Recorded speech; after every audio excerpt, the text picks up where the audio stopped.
لیکن اب نقش و نگار تاکہ نسیاں ہو گئی۔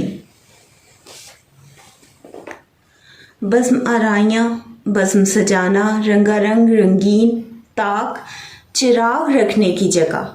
پرانے وقتوں میں ایک جگہ ہوتی تھی، وہاں پر روشنی کے لیے چراغ رکھا جاتا تھا۔ نسیاں پھول جانا اور نقش و نگار یعنی اس کے گرد جو نقش و نگار بنائے جاتے تھے اس کو کہتے ہیں۔ اب یہاں پر شاعر اس سے کیا مطلب لے رہے ہیں یا کیا کہنا چاہ رہے ہیں؟ روایتی شاعری کے انداز میں یا پس منظر میں دیکھا جائے، ہم کیسے لکھیں گے؟ روایتی شاعری کے انداز میں یا پس منظر میں دیکھا جائے تو غالب لکھتے ہیں کہ ان کے ذہن کے طاق میں آج بھی کچھ پھولی ہوئی رنگین یادوں کے نقش باقی ہیں۔ ان یادوں میں زندگی کے وہ لمحے ہیں جہاں بزم سجا کرتی تھی اور غالب بھی اس محفل کا حصہ ہوا کرتے تھے۔ بقول میر تقی میر، اب جو ایک حسرت جوانی ہے، عمر رفتہ کی یہ نشانی ہے۔ زندگی کا یہ دور سب سے زیادہ امنگوں، آرزوؤں، تمناؤں اور رنگینیوں سے بھرا ہوتا ہے۔ غالب کی زندگی میں بھی رنگینی اور حسن تھا۔ رنگا رنگ بزم سے غالب کی مراد محبوب کی محفل ہو سکتی ہے۔ مزید آپ لکھتے ہیں کہ اب زندگی کے ان حسین اور رنگا رنگ لمحوں کی یادوں کے نقش و نگار بھی مدھم ہو گئے ہیں، بھول گئے ہیں۔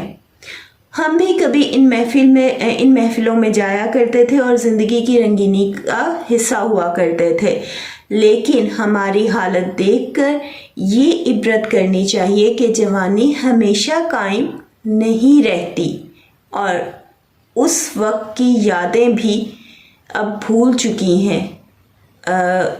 بھول گئی ہیں۔ اس لیے محفلوں میں وقت گزارنے کی بجائے زندگی کو با مقصد اور نیک اعمال کے ساتھ گزارنا چاہیے۔ یہ دنیا تو عارضی ٹھکانہ ہے۔ ایک نظریہ یہ بھی ہو سکتا ہے کہ غالب کہیں محفل میں گئے تو انہیں خیال آیا کہ کبھی وہ بھی اپنے دوستوں کے ساتھ اس طرح کی محفلوں میں ہوا کرتے تھے اور ارد گرد ان کے رونق ہوا کرتی تھی، لیکن اب وہ وقت گزر گیا اور اب ان دوستوں اور احباب کی باتیں اور یادیں بھی مدھم ہو گئیں، بھول گئیں۔ ایک یہ بھی نظریہ ہو سکتا ہے۔ غالب کی اس شعر کو دنیا کے پس منظر میں دیکھا جائے تو اس شعر کی وضاحت یوں ہوگی: دنیا ایک محفل ہے، وقت کے ساتھ ہر چیز بھول جاتی ہے۔ زندگی کا سورج جب غروب ہونے پر ہو تو سایہ بھی ساتھ چھوڑ دیتا ہے۔ دوست احباب جن کے ساتھ کبھی حسین وقت گزرا تھا وہ بھی ساتھ چھوڑ دیتے ہیں، اور ایک وقت آتا ہے کہ ایک بندہ اس دنیا سے جاتا ہے اور دوسرا بندہ اس دنیا میں آ جاتا ہے۔ ابھی تک ہم نے جو 2 اشعار پڑھے ہیں اس کے اندر دونوں کے اندر دو زاویے نکل رہے ہیں، روایتی انداز سے بھی اور دنیاوی پس منظر سے بھی۔ آپ نے دونوں بچوں پیپر میں لکھنے ہیں اور اسی طرح سے لکھنے ہیں کہ روایتی انداز میں اگر ہم دیکھیں تو اس شعر کا مطلب یوں سامنے آتا ہے، اور اگر ہم دنیاوی پس منظر میں دیکھیں تو یہاں پر غالب کا خیال یہ ہوگا، اور پھر آپ نے اس بات کو مکمل کر دینا ہے۔ اب چلتے ہیں اگلے شعر کی طرف۔ اس کو تھوڑا سا آپ سمجھ لو تو آپ کے لیے یہ آسان ہو جائے گا۔ قید میں یعقوب نے لی گو نہ یوسف کی خبر، لیکن آنکھیں روزنے دیواریں زندہ ہو گئیں۔ روزنے دیوار روشنی کی جگہ، ٹھیک ہے، پرانے وقتوں میں زندان قید خانے کو کہتے ہیں۔ یہ ایک تاریخی واقعہ ہے جسے شاعر نے بڑی خوبصورتی سے قلم بند کیا۔ اب وہ واقعہ یہاں پر ہمیں مکمل طور پہ اس کی تفصیل لکھنے کی ضرورت نہیں ہے، میں آگے چل کر تھوڑی سی وضاحت کر دوں گی آپ کو سمجھنے کے لیے۔ تو ہم کیسے لکھیں گے؟ یہ ایک تاریخی واقعہ ہے جسے شاعر نے بڑی خوبصورتی سے قلم بند کیا ہے، اور حضرت یعقوب علیہ السلام کی جو محبت تھی حضرت یوسف علیہ السلام کے لیے، اور جو کیفیت تھی جدائی میں، اسے بہت خوبصورتی سے باندھا ہے یا بیان کیا ہے۔ اب میں آپ کو واقعہ تھوڑا سا مختصر بتا دیتی ہوں کہ حضرت یوسف علیہ السلام کو ان کے بھائیوں نے ایک کنویں میں پھینک دیا تھا، اور حضرت یعقوب علیہ السلام کو یہ کہا کہ انہیں کسی حادثے کا وہ شکار ہو گئے ہیں، اور جو ہے نا ان کی قمیص لا کر دے دی تھی۔ تو جو حضرت یعقوب علیہ السلام تھے وہ ان کی یاد میں رو رو کر ان کی آنکھیں سفید ہو گئی تھیں اور وہ غم سے نڈھال تھے۔ لیکن اس سارے واقعے کے پیچھے اللہ پاک کا مقصد بہت بڑا تھا۔ اللہ تعالیٰ نے حضرت یوسف علیہ السلام کو آگے چل کر بادشاہت بھی دی اور کامیابی بھی دی، حکمت و دانش بھی دی۔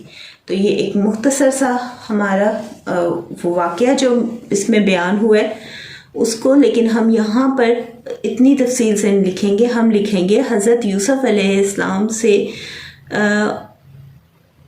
جدائی میں حضرت یعقوب علیہ السلام کی جو حالت تھی اس کو شاعر نے بہت خوبصورتی سے باندھا ہے یا بیان کیا ہے۔ حضرت یعقوب علیہ السلام ایک لمحے کے لیے بھی اپنے بیٹے کی تلاش سے غافل نہ تھے۔ غالب کی فکر دیکھیں، غالب کا انداز بیاں اور غالب کی فکر دیکھیں کہ عشق کی تاثیر، محبت ہے نا انہیں اپنے بیٹے سے، حضرت یعقوب علیہ السلام کو حضرت یوسف علیہ السلام سے گہری محبت تھی کہ وہ ان کی جدائی میں بہت روئے۔ تو یہاں پر ہم کیا لکھیں گے کہ مرزا غالب کی فکر دیکھیں کہ عشق کی تاثیر سے کیا خوب مضمون پیدا کیا ہے کہ وہ روزنے جو دیوار زندان یوسف علیہ السلام میں ہیں، یعنی جہاں پر حضرت یوسف علیہ السلام کو قید کر کے رکھا گیا، وہاں پر جو روشنی کی جگہ ہے وہ حضرت یعقوب علیہ السلام کی نابینا آنکھیں ہیں جو اپنے فرزند کو دیکھتی رہیں، کہ بظاہر تو ان کا تعلق ختم ہو گیا لیکن ان کی آنکھیں ان کو اس جگہ سے دیکھتی رہیں۔ حضرت یعقوب علیہ السلام کی جو اشک باری تھی اس سے قید خانے کی دیواروں میں سوراخ ہو گئے تھے۔ حضرت یعقوب علیہ السلام کی آنکھیں اپنے بیٹے کی یاد میں رو رو کر سفید ہو گئی تھیں۔ غالب یہ خیال بیان کرتے ہیں کہ ان کے اشکوں سے زندان کی دیواروں میں سوراخ ہو گئے تھے، جیسے سوراخ کبھی بند نہیں ہوتے، اسی طرح حضرت یعقوب علیہ السلام کی آنکھیں کبھی بند نہیں ہوتی تھیں اور زندان کے اندھیرے میں اور تنہائی میں اپنے بیٹے حضرت یوسف علیہ السلام کو دیکھتی رہتی تھی۔ مقصد جدائی میں بھی حضرت یوسف علیہ السلام سے تعلق قائم کرنا تھا، جو حضرت یعقوب علیہ السلام کی محبت اور اشک باری سے قائم ہو گیا تھا، جو حضرت یعقوب علیہ السلام کی اشک باری سے قائم ہو گیا تھا۔ مقصد جدائی میں بھی حضرت یوسف علیہ السلام سے تعلق قائم کرنا تھا، جو حضرت یعقوب علیہ السلام کی محبت اور اشک باری سے قائم ہو گیا تھا۔ بقول غالب نہ